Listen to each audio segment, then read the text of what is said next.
What is going on, Crew3 listeners, here for a special Pro Tour Chicago recap. Chris and I are going to be doing this for day 1, day 2, and then if you check out our Twitch, I think we're going to try to simul stream at least finals. Yeah, because do something there. Trying to do all of top 8 is going to be an all-day experience, and I have to pack. So I'm not sure I'm up for that one. We'll probably do at least the finals, maybe the semis, but we'll for sure do the finals. So we should tune in for that. So for day 1, Chris and I were going to talk about the day 1 metagame percentages, which got posted yesterday, of course, after we recorded the podcast. Yep. And then we're going to talk about some of the successful deck lists we've seen so far, and talk kind of the stories we had going on throughout. So, I mean, before we get going into it, Chris, I mean, what do you think of the Pro Tour action so far? Man, I love it. I mean, Magic is back, right? We're averaging, not quite 15,000 views, but somewhere in there. I think that's a big sign just as far as views. They made the right decision. They got Cedric Phillips on the desk, and everybody knows that man brings coverage to life, right? Mm-hmm. I mean, he drags it kicking and screaming into relevance despite Wizards' best efforts to kill it. Yeah. And you also job. You also get Marshall doing the draft portions. I mean, he did some of the constructive portions as well, right? That's right. I tell you what, though, we're going to talk about the commentary team. I'm glad we got Manny just on regular commentary and not in the main booth. It is such a night and day difference, isn't it? Because, again, I think he's doing a very good job on commentary. He's really good. But when we had Manny versus the Machine the past 3 Pro Tours, I was like, "Ooh, this bit isn't it, my guy." That was a rough. We're trying new things. We find our home. I haven't always been great at what I do. That's for sure, right? Yeah. So props to him. And gosh darn if he's not doing a way better job than I would do at commentary. I mean, like you said, I am genuinely impressed. I think it's a great call out. Yeah, him and Marshall have been great. Obviously, also Corey and Elodie have also been great. And like you said, Maria, Cedric, Rich, when they head back to the desk, Kyle Riley, like they've all been killing it. They've been doing a great job. Great teams on commentary. Of course, though, maybe Riley, he can lean off on his love of blue light control. Says the man who sold out a blue light control 5 times. You know what I'm saying? Well, look, I might have bought it the 15th time now. I forget how many times we've. You're right. No, I hear you. Yeah, for Riley has his audience. There's the Riley lovers out there. You know what I'm saying? Yeah. Credit to all 12 of them. You know what I'm saying? They're out there loving their man and respect for it. So yeah. All right, so let's talk about these day 1 meta games, right? We got to talk about one thing in particular. We got to get it out of the way. And you know what that 4.3% of the metagame, 11 people, mostly from Team Channel Fireball, showed up playing what, Ruckman?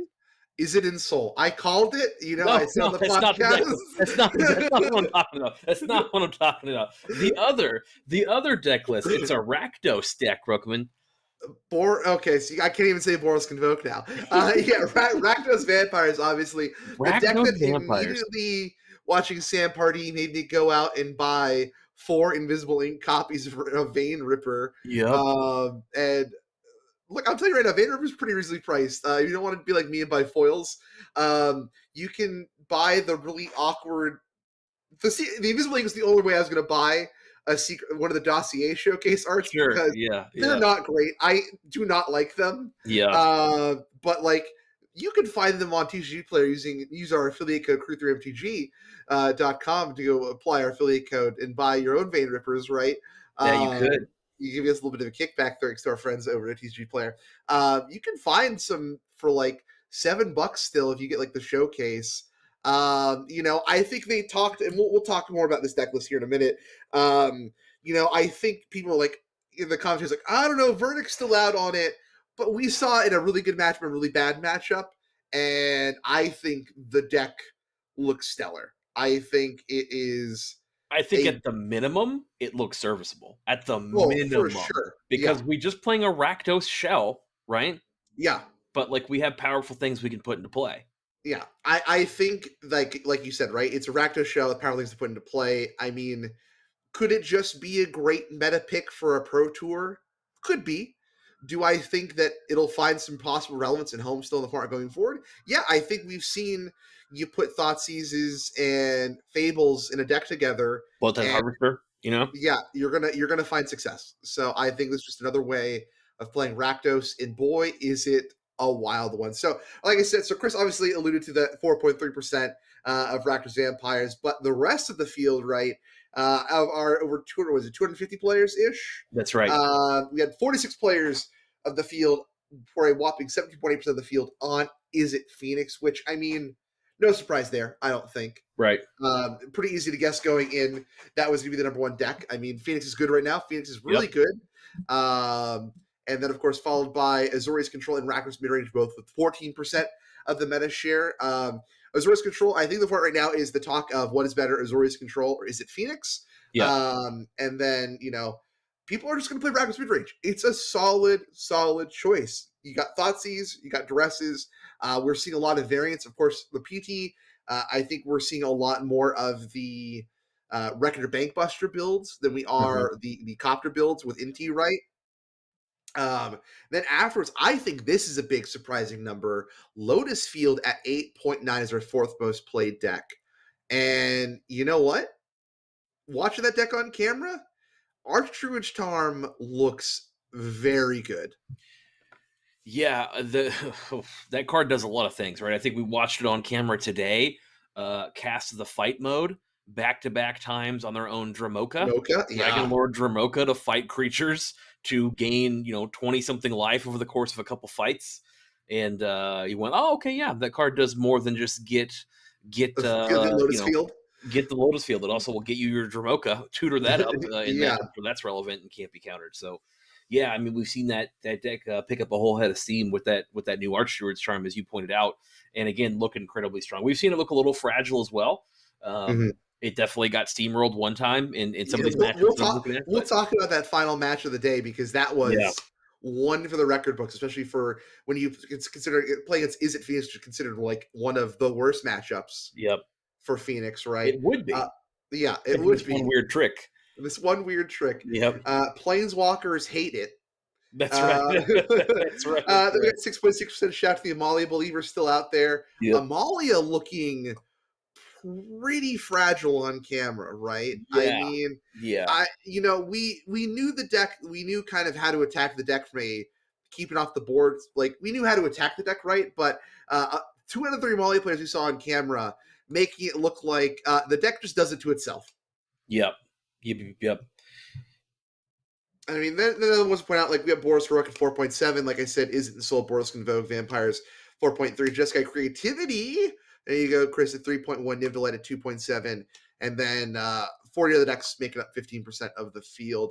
Let's talk about balance here real quick. Okay, yeah. Because highest played deck is 17.8%. That's pretty good. That's pretty good. And it's an agency-filled deck, right? Yeah. I mean, this is not some stupid, nonsense. This is a, hey, right? Like, you don't die on turn 3, right? This is definitely a, hey, look, I have interaction deck. Yeah. I've got counter spells. I have removal spells. And I can get some Phoenixes back. But, again, you're not seeing a Phoenix deck win on turn 4, right? Like, they're wanting to interact with you, get some cards back, and just be really, really hard to stop over the course of, their turn 5 or 6, and hope to throw some interaction spells your way. Yeah. But what we're seeing really is a Ledger Shredder plus a Phoenix, and then we just kind of control the board state from there. Yeah, we get a lot of card advantage going, right? We play this card called Treasure Cruise. I don't know if you've ever heard of it, but it's a lot like Ancestral Recall, I've heard, Yeah, so, depending on how the Pro Tour goes, maybe not for much longer. Maybe not for much longer. We'll see. But yeah, looking hot. And then your next deck, 2 14%, right? It's not like we have a 25% and then a massive drop off. 17, so basically 18%, 14, 9, 6, 5, a bunch of 4s, 3, and then other makes up 15.5%. So other is your second most played category, right? Yeah.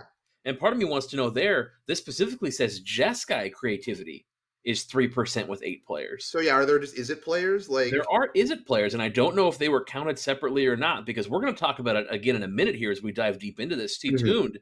There's some hotness. This is not Is It Creativity that I'm going to highlight. This is Jeskai Creativity that's being highlighted. So, and I mean, it's also crazy to talk about. We talk about that other being 15.5%, right? Well, who's in that other category? Well, you have Logan Nettles, just you know what? I know Phoenix isn't a great Rakdos matchup. But you know what? You maybe play it twice, and we're just going to run it. Yeah. I'm just going to play the Rakdos Sacrifice, right? This is a deck I'm Yeah. comfortable with. And you know what's wild is they said, Jabberwocky said what we said on camera. Everyone has said it. Everyone's just Yeah. like, you just play Hey, the deck you like. play the deck that you're comfortable with, right? Play the deck you're comfortable with, and that's going to get you the most wins. And I think that's pretty wild. I don't know how experienced Simon Nielsen is on Heroic, but Yeah. it makes me wonder. Makes me wonder how much prep he put on that, or if he just thought it was the call. Because we've got a list there to highlight as well. Yeah. All right. So let's talk about it, shall we? I mean, let's start off with, of course, the big story of the weekend. The question is, can Rakdos Vampires hang, or is it just kind of our pro tour darling here? Yep. So we're going to, of course, start with a creature package of 3 Preacher of the Schism, 4 Blood Tithe Harvester, 4 Dust Legion Zealot, 4 Vein Ripper. And we're going to play 4 Sorin Imperious Bloodlord to help cheat in that Vein Ripper, because turns out Vein Ripper actually just costs 3. Yep. Then we're going to play 2 Smuggler's Copters, 4 Fable, the Mirror Breaker, 4 Thoughtseize, 1 Duress, 4 Fatal Push, 1 Bitter Triumph, and then our usual Lance. Actually, not the usual Lance, because we're playing 4 Mutavaults and 3 Cavern of Souls. Yeah, we are. We are. This is not your mama's Rakdos deck, but at some points, kind of is still, right? Yeah, I mean, we're leveraging Cavern of Souls to get around this, second most played deck in the tournament in Azorius control, right? And you look at it potentially the creativity deck as well, yeah. Mm-hmm. Yeah. I mean, so Vein Ripper. I mean, we kind of talked about it, right? But it definitely was just kind of the big expensive thing. I think we honestly forgot about Sorin. We were talking about spoiler season, right? And I know a lot of people, even when they saw this deck, was just like, just putting in Mavern, Fane, and Galta is just so much better. It's not, though. I mean, you watch it whenever, even when your opponent manages to take this off the board, you're still draining 4. Like, you think of how good, like, Graveyard Trespassers discard ward ability is. Well, that's a detriment in some matchups. Here, the downside is just, you need to have another creature sacrifice you want to target this thing. And some decks just can't do that. Yeah, or we're going to kill it. You know what I'm saying? Like, I mean, the ward ability has to resolve. That's a triggered ability. Yeah. You know what I'm saying? So you may think you have a way to sacrifice that creature, but that ability's got to trigger first. So you can cast your spell, we can put a trigger on the stack, and then I can murder your guy, and you can't pay that ward. Yeah. You know what I'm saying? And even if you can pay the ward, right? I'm draining 2. I'm draining 2 right now for you sacking that guy, and then I'll drain you 2 again when you actually kill my guy. Right. Yep. Exactly right. This was our Does It Slap? This was a viewer submitted. Yeah. Not this exact thing, but the point was Sorin throwing in Vein Ripper, saying, "Hey, this is good enough." And would you look at that? Team Channel Fireball picked it up, and they said, "Yeah." So I think this just confirms that Channel Fireball listens to our Does It Slap episodes. Yeah. So I think Channel Fireball owes D-Link 7 some of the their winnings from this event. Yeah, 1%, right? Maybe donated to the charity of their choice. So D-Link's out there. Throw us your favorite charity. We'll see where we can get going. You know what I'm saying? Yeah. 2 Smuggler's Copter just to make us look right when we said that Smuggler's Copter was going to ruin the format. So hopefully this does, and now we can be right, That's right. Always right. I mean, we're also, like I said, we're seeing like the 4 Thoughtseize and the Duress come in the main board. It makes me so happy. Preacher of the Schism, also a card we didn't talk about much in LCI, but really shown up in Standard. It was shown up a little bit in Pioneer, right? This deck list also making it look good. I mean, this deck list, for my sake, having bought into it just now, I hope it is the real deal. And you know what? I based on the people playing this deck list, there's no doubt in my mind at least one copy is making the top 8 here. Oh yeah, I mean, when you look at the record here, right? We are X1 here. Our only loss was round 8, final round of day 1 to the undefeated Phoenix player. Yeah, only loss that Sam Pardee has on this list in Pioneer. In Pioneer, yeah. Picked up a loss in draft as well, I believe. Took a loss in draft, but the only loss in Pioneer with this deck list that Sam has is, again, to the undefeated Phoenix player, I believe. Yeah. So, yeah. All right, and let's talk about, you want to talk about undefeated Phoenix player right now and talk about the secret sauce that I think he's they're playing with Team Handshake, right? Yes, this is the Team Handshake deck, and this is Matthew. I'm going to call it Guidez. I actually don't know how to pronounce his name. This is it Jacob Hamilton? Oh, Jesse Hampton. Jesse Hampton, Jacob Hampton. Jesse Yeah, this Hampton. is That's Jesse right. Hampton who's undefeated. Yeah, Jesse Hampton is undefeated, totally right, undefeated in Correct. draft as Yes, they well. are our lone undefeated, beating Adrian Inigo Tastet in the last round there. Yep. Um, it sounds like my wife just got home, so I'm gonna let you talk about this one. Okay. Yeah, for sure. So I mean, we're pretty common, pretty normal. Is it Phoenix deck list here? Like 4 Shredder, 4 Phoenix, 4 Picklock Prankster, 4 Sleight of Hand, 4 Treasure Cruise, 1 Temporal Trespass. We're playing 2 Galvanic Iteration, 4 Consider, 4 Impulse, 4 Off 3 Lightning Axe, 2 Galvanic Iteration, 1 Spell Pierce. The big difference here is we're mainboarding 2 copies of Ashiok Dream Render, and I mean it's been a while since we've talked about Ashiok. For those that either are new to the format or just kind of forgot, Ashiok is one of our Wordless Spark uncommon planeswalkers. So for 1 in the double Demir hybrid, they start with 5 loyalty. They have a static ability and then only a down tick like Narset does. So their static is spells and abilities your opponents control can't cause their controller to search their library. And then the -1 is target player puts the top 4 cards of their library into their graveyards. Then exile each opponent's graveyard, which is Yep. very important here because with Ashiok's negative ability, you can target yourself or opponent to mill 4, but only their graveyard is getting exiled. So you can help your Phoenix plan by targeting yourself, exile your opponent's yard, opponent scries to do something to the top. You can just go, hey, get that out of here, right? This was super relevant because this got to play on camera against Lotus, and Yes. it picked up the win, and it actually had the guaranteed win because the opponent had cast the Fae of Wishes Mm-hmm. to go grab a bounce spell out of the sideboard. They're only one, right? Yeah. And it doesn't stop you from searching anything, just your library. So they were able Yeah. to pick up that card, and then they actually had to use the bounce spell to stop themselves from dying. They had to bounce a 5/6 Ledger Shredder. Okay, Yeah. They had to go get what is it? Unauthorized exit. unauthorized exit. That's right. Yeah, Yeah. yeah.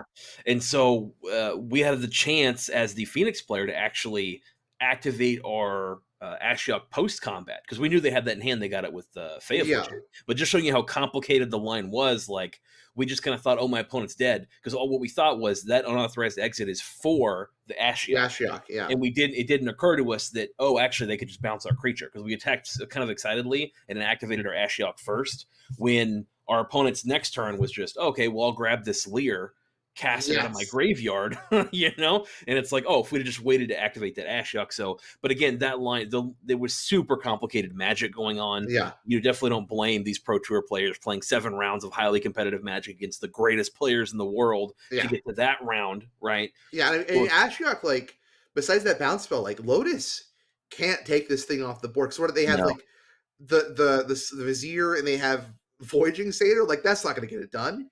Yeah, and like you And said, the big thing is a lot of them are playing lots of Besejus to deal with like yeah, insult stuff. They're not playing a lot of Otawaras. yeah. But So they can't scrying for it. They can't Archer's Charm for any big creature. They also can't even Emergent Ultimatum. no. Yeah, no searchy, right? We can't tutor, we So can't ultimatum to so anything and like then that. Ashiok blanks gets the yard away. So even if they find that Leer, it is. This was great tech. This is very good heads up thinking from Team Handshake about just how good Lotus is going to be into this field. Yeah, I'll be honest. I think that Narset is equally as lights out, to Sure. be fair. But I will say that I think that obviously, like you pointed out, the tech there is that Ashiok can mill you and not Mhm. exile your yard. It only exiles your opponent's yard. And that's a thing where it's like, hey, at least I'm flipping cards over, right? Yeah. Narset still gets you spells, but doesn't put those cards in the yard. Obviously, we want to do nasty stuff with Treasure Cruise. So I think that's why that got the nod. But I Mhm. do think that Narset plays a pretty lights out role, like not only against uh, Lotus Field. But if you were to know this metagame going in, I think you'd play the Narset or potentially to also stone the mirror, right? Mirror. Yeah. The downside there is that you can get attacked down with Ledger Shredders, but you can leave it high. You have options there, right? So Yeah. And then, of course, like we said, Lotus Field here picking up 4 copies of Archer Charm, looking very impressive. Go find our Lotus Field. Go find our Thespian Stage. Go find our sideboarded in Dragon Lord Tremokas. Make yep. them fight some big things. Look a little bit silly sometimes when you don't have triple green. Cast this Yeah. card. Look a little bit silly sometimes, you know? Mana base it's a little dicey still, right? Yeah. But, Lotus Field taps for 3 greens, so, hey. Yeah, it can. Yeah, it can. If we need a second one, right? We need to get a stage or we need to get our, like I said, Dramoka, make our Dramoka fight Yeah. stuff, any of those things, you know? For sure. Then, let's quickly wrap things up here. You want to talk about Jeskai Creativity? Let's talk about Jeskai Creativity. What do you got Yeah, for man. us? This list, I did not see this one coming. I didn't see this in any challenges leading up to this, so this is surprising to me. This is not the list I thought I was going to see, but it makes sense because we're picking up more counter spells, right? This list makes sense to me in that, hey, we're wanting to stop you early and then do our plan late. So Jeskai Creativity, played by Jason Yee. Jason, by the way, undefeated in Pioneer. Mm-hmm. Undefeated in Pioneer with this list, playing a creativity mirror that was Is It Phoenix, Azorius Control, Rakdos midrange, and Amalia combo. Well, when you get to be a Yorion pal that gets to play Azorius Control souping in creativity spells. Yep, what a 6 spread. So again, like you said, we're a Yorion deck, right? We're a Yorion deck, which is wild to me. We're going to play 4 Wandering Emperor, 2 Teferi Hero Dominaria, 3 Atraxa, the Grand Unifier, 4 Omen of the Sea, 4 Fable of the Mirror Breaker, of course, 2 Chain to the Rocks, right? We got a lot of mountains to cast our creativities here. 1 Shark Typhoon, 4 Indomitable Creativity, 2 Supreme Verdict, 1 Farewell. A lot of cards in this deck. Hold on. Instance, Dovin's Veto, Lightning Helix, 3 Prismari Command, 2 No More Lies. Bye. Look at this commander players out here. That's exactly right. Get Lost, 2 of Memory Deluge, 1 March of Otherworldly Light. One thing I'm a little surprised by, but maybe it's too janky, is there's a 3 mana enchantment that I called out from forever ago. And the last chapter is to go grab a card from your sideboard and put it on top of your deck. Oh, yeah. And I might like to see 2 to 3 copies of that in here, because it makes a bird. Birds can block. It makes a token, a bird token for hitting with a creativity, okay? Yeah. And I think if the bird attacks, you draw a card or something like that. But the last thing is it puts that card on top of your deck, which is really relevant with the amount of Rakdos running around in the form of both mid-range and vampires. Yeah. So that's a card that, again, I'm not in the Pro Tour, so maybe this is just some stupid card, but it's a card I really was interested in. I actually have talked about it before, and it's literally called the Bird something. But I think it's from Theros or something like that. But it's a saga, and like I said, first enchantment makes a bird, and third chapter tutors you up for anything. So land base, well, maybe Ruckman will look that up for me potentially, is Roger and Triumph. I'll throw it up on screen when we there talk, you go. Throw it up on screen. 4 Roger and Triumph, 4 Steam Vents, 4 Hollowed Fountain, 4 Sacred Foundry, 4 Sulphur Falls, 3 ofs Clifftop Retreat and Stormcarved Coast, 2 of Jetmir's Garden, and then 1 of Savai Triome, Castle Ardenvale, Plains, Island, Mountain, Mana Confluence, Xander's Lounge, and Glacial Fortress. And then, of course, the white lets us play Temporary Lockdown in the sideboard, which is pretty huge, right? That's doing a lot of work this week. Destroying lands with Krenko's Buzz Crusher out of the sideboard, and then a bunch of 1-ofs for various matchups there. So, yeah, this is a deck that I'm excited by. I'm surprised we don't have any other targets. We've got an Ovika in the sideboard. Well, what does Ovika do? 5 colorless, red, blue for a 6/6 flying, ward 3, pay 3 life. And whenever you cast it on a creature spell, you create X 1/1 red Phyrexian Goblin creature tokens, where X is the mana value of that spell. They gain haste until the end of the turn. Okay, this is a way to kind of kill people dead, right? You can make a lot of blockers this way, of just a Shark Typhoon that goes wide, if we will. Yeah? Yeah. So, but other than that, no other targets out of the board except for if you want to try and get a Yorion, I guess. Yeah. Yeah, you can put a Yorion and play Bound and blink a bunch of stuff if you want to. So, there we go. And then Ruckman, we've got an Amalia deck. Like Cassis here. Do you want to talk about that one? This is pretty much standard Amalia, except we're playing Fauna Shaman, right? I just kind of talk really quickly with Amalia, as we saw on screen. This doesn't really come in a lot of conversation, and I was kind of surprised because just how the deck it was either the first round we saw it, and I'm blanking on players again. Apologies. The first round we saw it, right? We were just stuck on 2 mana the entire game. Then just because they played against the mono black mid range deck list, they got Field of Ruin did and only have 1 basic they can tutor up. And then, of course, the next time we saw it, Amalia floods out, doesn't do anything. We really haven't gotten to see Amalia just kind That of. was Dom Harvey's deck, right? Dom Oh Harvey yeah, was on Amalia. the first one was Dom Harvey that lost to Mono Yeah. Black. Yeah. But yeah, I mean, you just kind of like. It's very clearly, I think, there's a lot of overreaction to Amalia's dominance, right? I think very clearly we're showing that. I think does Amalia right now, I feel like, is the kind of bar to can your deck hang in the format. Mm-hmm. It's not the can you beat the turn 3/5/5s anymore. Now it's like, hey, do you totally get trounced by Amalia? Can you like hang with Amalia? If not, maybe we got to go back to the books a little bit, right? Yep. Nothing too scary there, but I do think overall, Raven's Warning. There you go. You found it. Yep. You found it. All right. I mean, yeah. So Amalia. So I'm trying to think.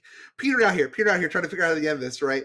But I just think like if you haven't gotten to watch day one coverage, there was very very good Pioneer on display. I can really. I'm not going to get into it because I'm not going to critique players. If you're in the Discord though, there's definitely one play that I definitely was really questioning. But otherwise, I thought there was a lot of great play going on. It's great to see Pioneer on the main stage. I think we're seeing some. I'm also very glad to see that it's not blue-white controllers everywhere dominating. Yep. I think that deck. Everyone's like Phoenix had a big target. I think blue-white control had the biggest target. Yeah, nobody wants to lose that. That deck is miserable. So you definitely want to have a plan there. Hey, I've got an ending thing real quick. Yeah, what you got? We're on day one, so there's still a ton more Magic to play. Right? Yeah. So this is a massive grain of salt, and mostly a salt to be rubbed into the wounds of one Ricky. When he made fun of our top 8 predictions. As it stands right now, when we look at the top 8 decks, after again 40% of draft rounds, right? Yeah. But if we did it, we would have 3 Phoenix decks, as I called it, a Lotus Field, which I think you called, a Heroic, which I called, and a Creativity, which I called. Yeah. All in that top 8. Also, I think I'm pretty sure I said one. We said one Amalia and then an Insole. We did. We said Amalia and Insole. So I'm just saying, at the very least, we look great on day one. Us combined, we predicted the current. That's exactly right. I'm not sure how we'll look on day 3. I'm not sure how we'll look on the top 8. And right now, if you look at records, that's a clean top 8 cut. That's exactly right. Yeah, for sure. We could just stop now. Why keep playing 2 more days? Don't need the day 2. We don't need it. Yeah, it's a clean cut at 7 wins right there. So yeah. But as it stands, actually a lot more Magic to play and exciting more days. I'm excited to do this with you again tomorrow. I mean, this was full of surprises today. Lots of sweet Magic. I'm sure we'll be talking about some of our favorite matches from the day in the Discord. And some of those interactions. So hit us up there. But hopefully another one of these tomorrow night. Yeah, for sure. All right, we'll talk to you all guys later. Bye. Bye.